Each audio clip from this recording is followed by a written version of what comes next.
Hey there, Noah the farmer here at Wild East Farm. I wanted to take the chance to talk about some of our agroforestry systems here at the farm and how we got them set up this year in our first year, and how we've designed things that we've put in the ground around long-term design decisions and considerations for the enterprises we want to run and what we want the landscape to look like for decades and generations to come.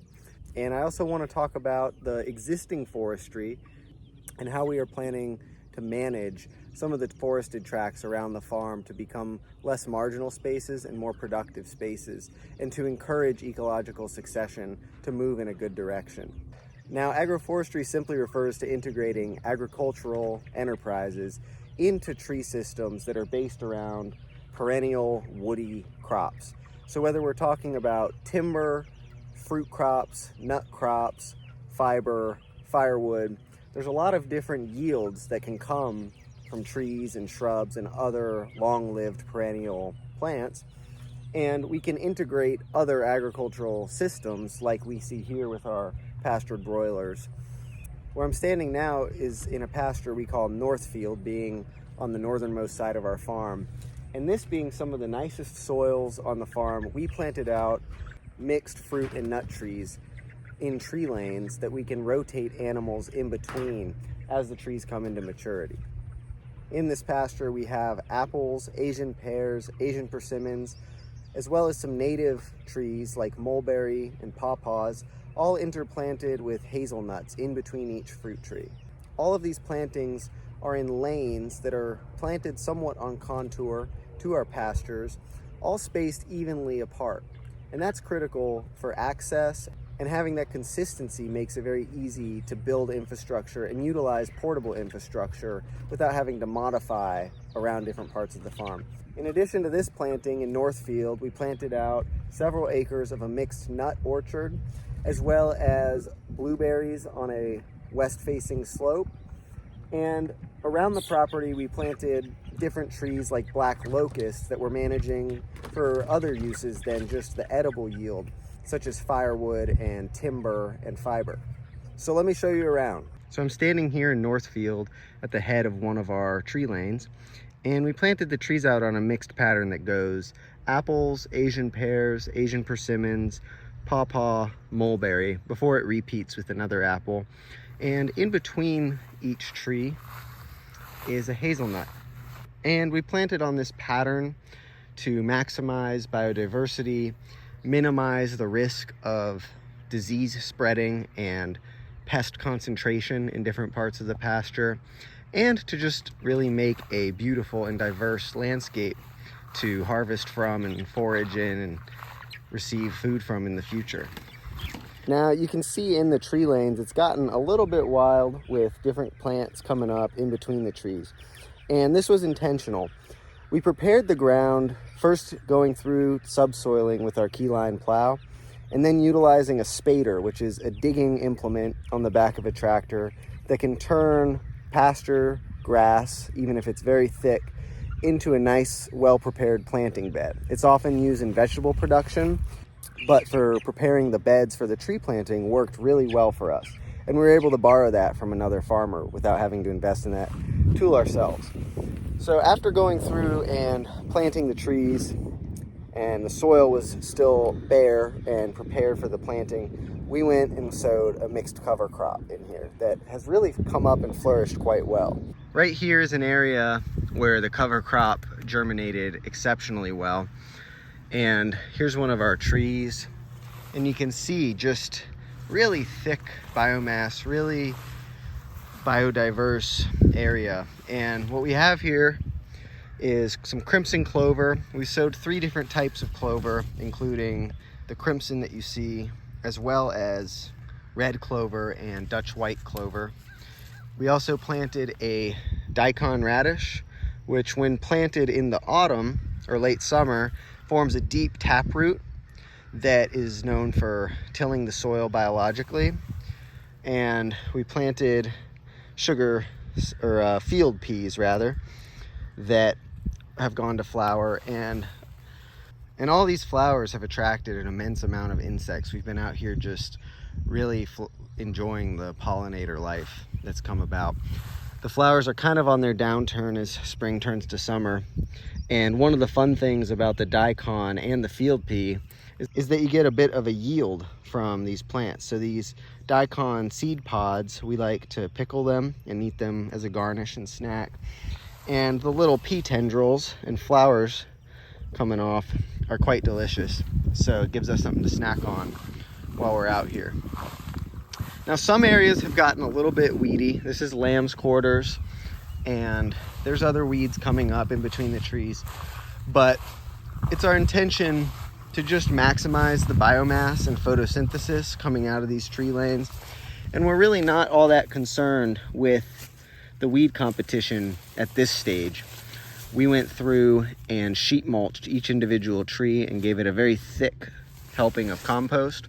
So you can see right around each tree, there's very little competition. And we're going to go through and refresh that twice annually until these trees mature. You see all these different plants. There's clover and field peas, and the ragweed is one that's a bit of a weed, but right around the tree and the tree's roots are not in direct competition. And something that's been huge in here is getting the grass killed, because the grass weeds can be extremely detrimental and outcompete establishing young trees. So rather, they're establishing in association with some annuals and nitrogen fixing plants like the clover. Right now we're mowing in front of the chicken tractors to give them short enough grass that they can actually navigate the space. In really tall, thick grass like this, young broilers and even older broilers can have a hard time navigating and finding their feed, and it's just tough on them. And this isn't a long-term strategy. We intend to invest in a small breeding herd of beef cattle that will run in front of the chicken tractors, and they'll have many different benefits, and amongst them grazing down the grass in front of the broilers to give them good conditions for them to graze. Now, a lot of people have been asking me about which varieties we chose. It can be tough to grow fruit trees here in a hot, humid southern climate, organically especially. And I know there's a whole deep rabbit hole with genetics and breeds and varieties that you can get into.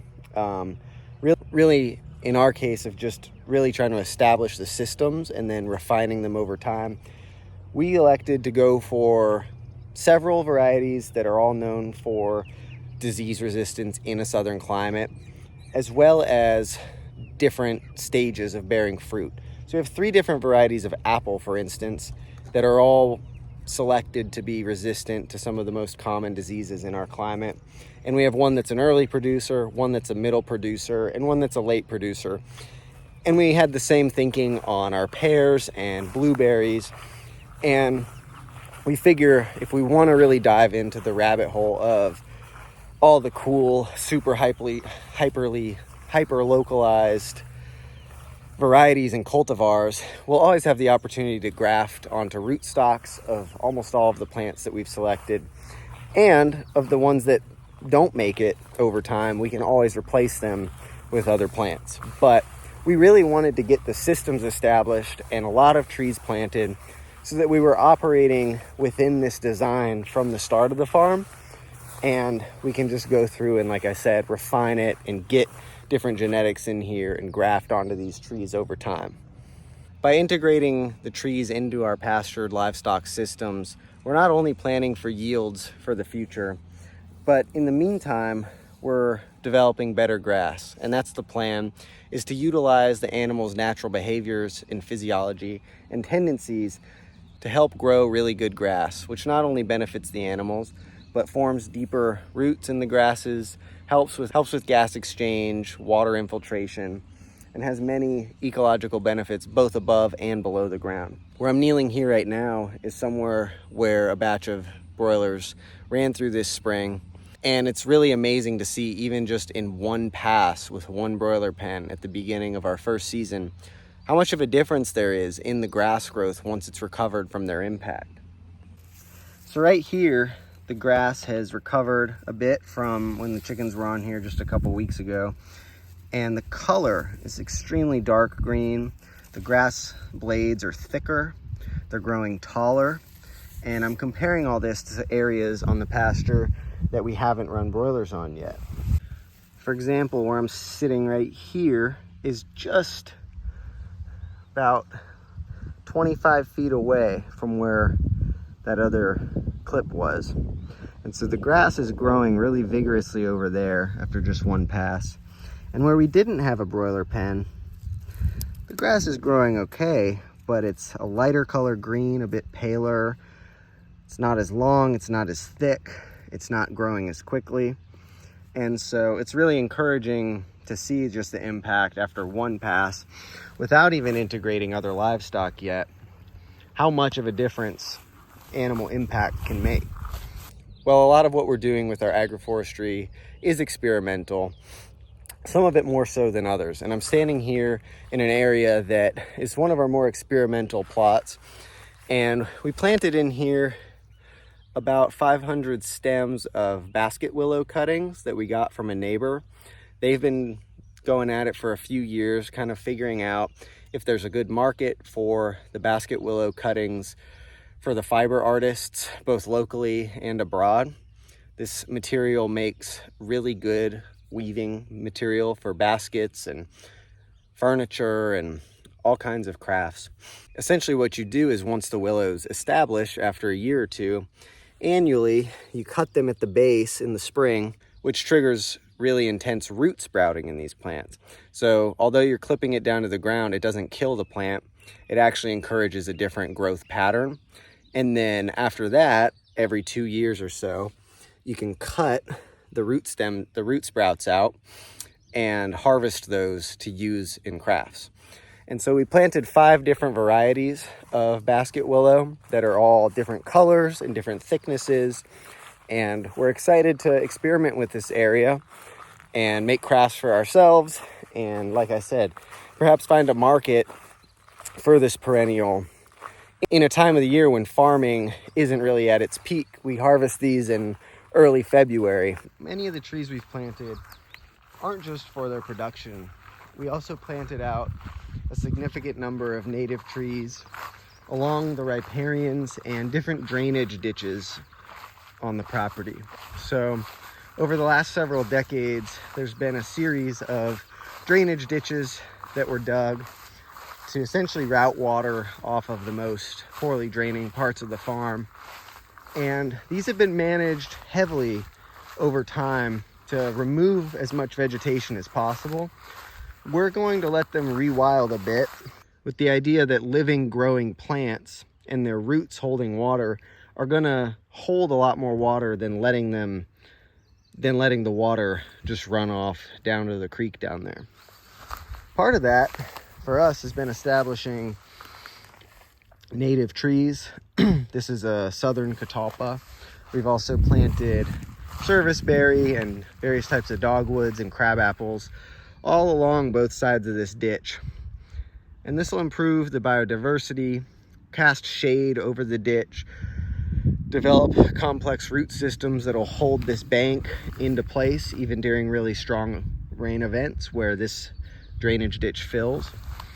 And we're excited to watch these ditches turn from somewhat sterile, heavily managed environments into wild wetland environments with large native shade trees growing over them.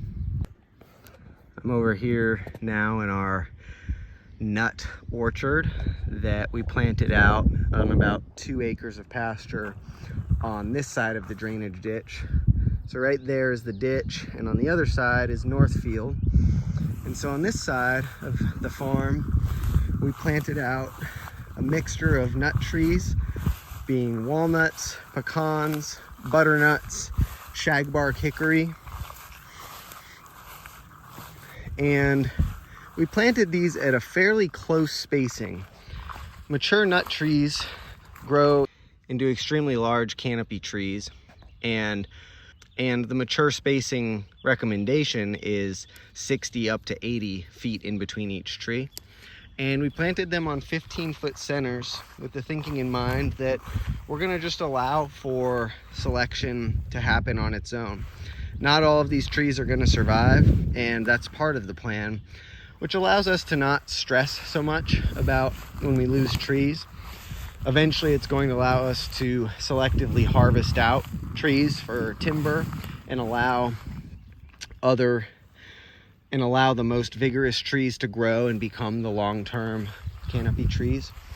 And the hope is that with that random selection over time, both by us and just the trees deciding which ones are going to make it and not, that rather than being in this uniform row pattern spaced on 40 feet, just like in Northfield, that eventually this will just be a random matrix of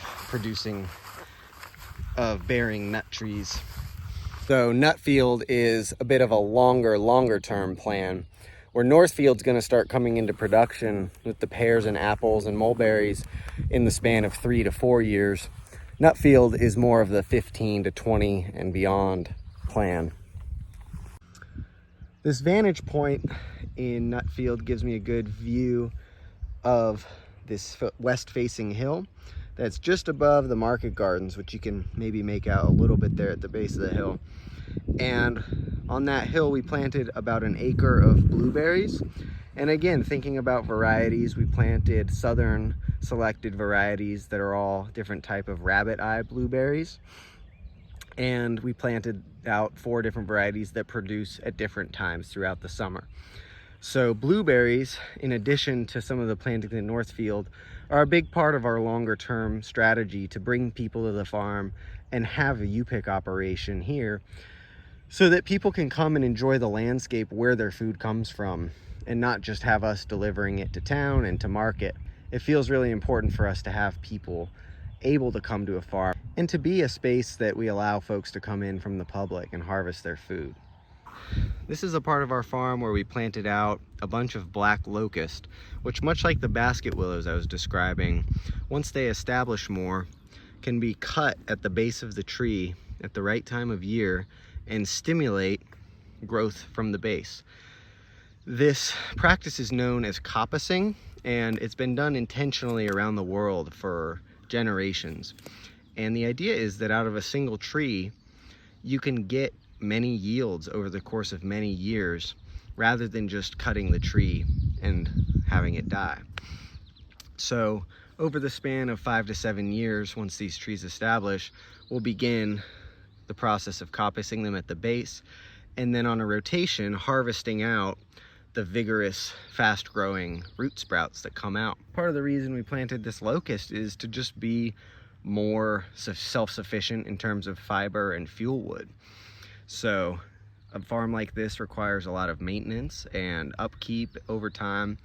Things like fence poles and barn wood and, any kind of use of timber and all the different types of uses you can think of for good, straight, rot-resistant, strong timber. We can produce ourselves by managing these black locusts intentionally by coppicing them.